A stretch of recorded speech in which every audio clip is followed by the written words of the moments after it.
This video is sponsored by Skillshare. The first 500 to use the link on screen or in the description can get their first 2 months of Skillshare free. Hello and welcome to our second part of my not even remotely relevant Australia Day special on Ned Kelly. When we left off, Ned and his gang just became outlaws and escaped to the Victorian bush. And if you're looking for more background than that, well, you should probably watch part 1. So without keeping you waiting any longer, let's sink into this. The Kelly gang had swiftly become polarising figures in Victoria. Most at the time saw them as nothing but the criminals they were. However, some, especially those local to the Kellys, bought into the idea of the boys being a resistance of the downtrodden. With those views, the bushrangers found themselves with sympathisers. Ned and friends could easily use their support to lay low and evade police indefinitely. But knowing they were already sentenced to hang if they were ever captured, it was decided they would attempt to make the most of their situation. In December of 1878, the gang would arrive at a sheep station in Faithfuls Creek just outside the town of Euroa, and would take 22 people hostage for dinner and a sleepover. Strangely enough, the gang was mostly non-aggressive, and the hostages were quite hospitable. The next afternoon, Joe Byrne would watch over the captors as the rest of the gang rode to the National Bank. It was there they'd hold up the clerk and force the handover of over £2,000 in notes and gold, but while doing so chatted to the man and his wife and even shared a drink of whiskey. It was then back to the sheep station, tea was prepared and the gang rode off into the night in one of the most polite and bizarre heists Australia had ever witnessed. The story quickly hit headlines, and this kind of behaviour was to become a hallmark of the Kelly gang, robbing with a smile. Ned's philosophy didn't place him at odds with clerks or farmhands, it was the authorities, the squatters and the government he had an issue with, so society's middlemen would be left unharmed as the Kelly gang hit their enemies where it hurt, the wallet. So after the raid, the gang would go back to sheltering amongst their sympathisers, whether they be selectors, swagmen or Aboriginal mobs, but the police soon cracked down on this, arresting a total of 23 people suspected of aiding the Kelly gang. The move, meant to dissuade sympathisers, backfired and painted the police as both draconic and incompetent. The gang members remained unaffected by the crackdown. The police still had no trail on them, and the Kellys were thorough in covering them. In early 1879, the gang would embark on a long pursuit of a believed informant, but by the time the wild goose chase came to an end, the members found themselves in New South Wales. They began the return home when they crossed by the settlement of Jerilderie. Noticing both its bank and its lack of many police, their conclusion on what to do was quite obvious. At midnight on the 8th of February, the gang snuck around the police barracks. Ned called out for the police, proclaiming a brawl at the nearby pub. Once the only 2 constables came out, they were held up and taken hostage. Their firearms, steeds and uniforms were seized, and the gang escorted the police back to their beds and held out in the barracks until day. In keeping with the Kelly gang's hidden in plain sight heist style, Ned would escort the constable's wife, Mrs. Devine, to the courthouse to prepare mass. Dan and Hart would carry out police duties in uniform for the day, completely unnoticed. Later in the afternoon, the police hostages were transported to the Royal Hotel, where they and the hotel's patrons were taken hostage. However, Ned wasn't interested in establishing himself as a boss. Instead, Ned had a message to send to his hostages, a message that involved him charming them. The people were treated to drinks and conversation as Ned openly discussed his ambitions and beliefs. After, the gang travelled to the bank and claimed £2,141 in notes and coins. On top of this, they took the mortgage documents and burned them in an effort to erase local debt, and then made one last stop to the telegram office, cutting wires and burning telegrams, buying them time to escape.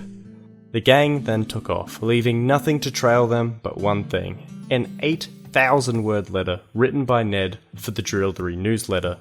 It was his own manifesto of sorts.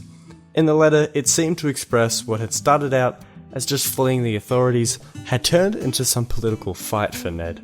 He decried the tyrannism of English yoke, invoked the spirit of Irish rebellion, and promised he would claim revenge and retribution.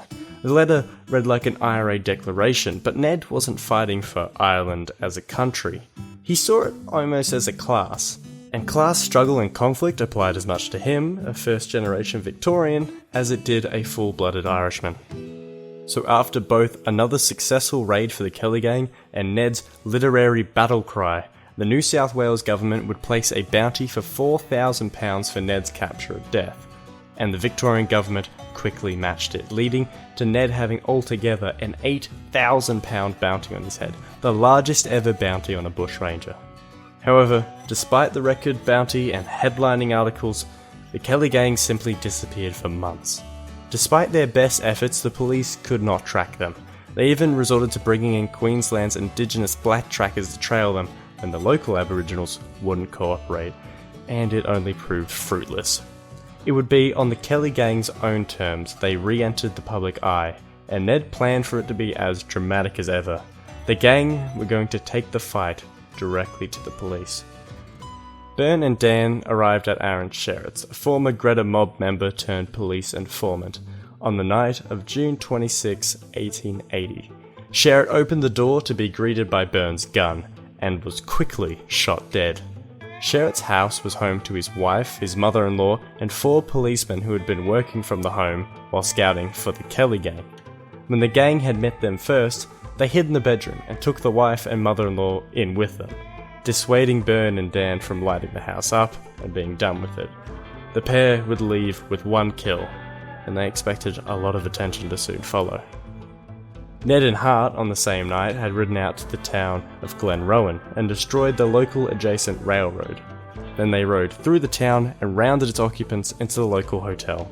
And through the course of the next few hours, the public would become aware of Ned's plan. The shocking murder of Sherratt was planned to be shocking, catch the eyes of the public and the police. Ned knew in Melbourne awaited a train that could and would quickly carry half the Victorian police force straight to him. And so the rail was sabotaged. The train would be derailed down a hill. The gang had brought with them their own homemade armour, and with it adorned, they would meet the wreckage from atop the hill and slaughter the survivors. The police would be crippled and the gang would bring carnage to the government and the elite.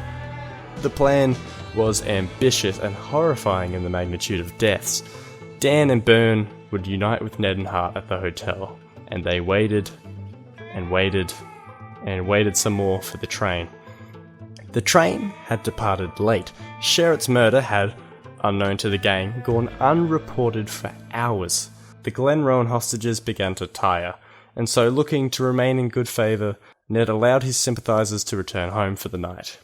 However, Ned couldn't read minds. One sympathiser would make haste to the trail and warn the oncoming train of the gang's plans just a bit further up the track. The train stopped, the division disembarked, and made their way to the hotel. The gang didn't need to be told the train had seen the trap. They quickly adorned their armour and the two sides met in the night. The Glenrowan Hotel was under siege. The shootout went for hours. The civilians were caught in the crossfire, but the most damning casualty for Ned would be when Byrne was downed, shot through the wall as he, maybe fittingly, toasted to their own bravery. Byrne's death changed things. This didn't feel like a heroic stand against authority anymore. This was survival. Ned would sneak out from the hotel with the crowds of escaping hostages, making his way to the bush, leaving Dan and Hart in the fight. Volleys of fire, rest, and more fire continued on and on, the police doing their utmost to avoid casualties and by extension, storming the hotel. They even telegraphed for a cannon to be sent up the rail. By morning break, the mist gave way to Ned behind the police lines. He hadn't fled, he came back to make his point. He would die in defiance. Equipped with 2 revolvers, he fired, admittedly inaccurately, at the police. His ability to both give and take fire quickly spread hysteria through the division. Some even claimed he was the legendary Bunyip. But Ned's undoing would be his unarmoured legs, taken to the ground by a well-placed shot. The same officer he had taken hostage from the town would quickly intervene after this, ordering other officers to stand down and capture Ned alive. With Ned in custody, all fire had ceased by the afternoon. The last of the hostages had left the hotel, and the building was burned down. The bodies of Dan and Hart, showing signs of suicide, were recovered from the building alongside Byrne's. The police had suffered no casualties in the shootout and now held the £8,000 bounty in their custody, ready to transport him to court.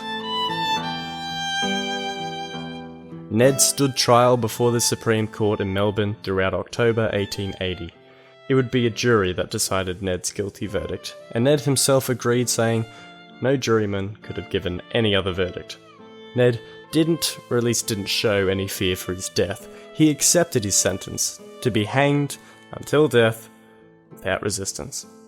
However, his sympathisers didn't accept it. Melbourne would see thousands turn out in protest, and a petition for clemency received over 32,000 signatures, but it made no difference. On the 11th of November, in the Melbourne jail, Ned was brought before the noose, and for his last words only muttered, "Such is life." Or maybe he didn't. He was then hanged until death. It would only be some time after Ned's death that a royal commission was launched into the issues that the Kelly gang fought. Many officers would be censored, reprimanded, demoted, suspended, or dismissed as corruption was stamped out in Victoria. It was a small but noted redress. Ned was never able to hit the authorities like he wanted, but he did succeed in touching the spirits of people across Australia. To this day, Ned remains an Australian legend, a rather misunderstood and polarising one, but a legend nonetheless. I'm often asked in my comments, my email, and my YouTube inbox, yeah, that was a thing, how it is that I do my pictures.